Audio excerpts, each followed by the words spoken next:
Another day, another basketball stories na naman ang pagkikwentuhan natin. At ngayon nga ay ang pag-uusapan natin ang balitang makukuha pa nga daw ng Los Angeles Lakers si Dillon Brooks.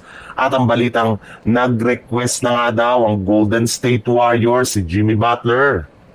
Napag-usapan na nga natin, nire-required pa nga ng NBA ang Los Angeles Lakers na kumuha ng dalawang bagong player na merong regular contract at isang two-way player bago pa man magtapos ang off-season.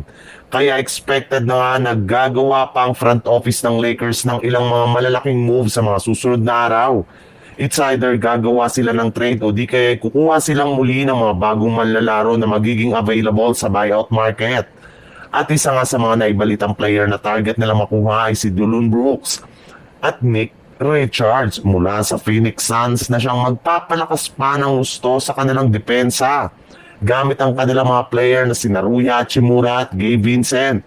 At base pa nga sa kalalabas pa lang na balita ng isang NBA analyst, susubukan na nga daw ng Lakers na kausapin ng front office ng Suns at kapag nagkaroon nga sila ng magandang negosasyon ay hindi malabo na maisakatuparan nila ang ganitong klaseng trade.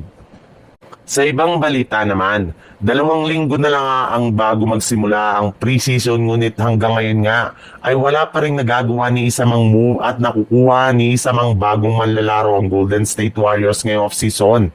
Kaya may ilang mga fans na nga nagtatanong kung ano na nga ba ang talagang magiging plano ng kanilang team sa darating na season.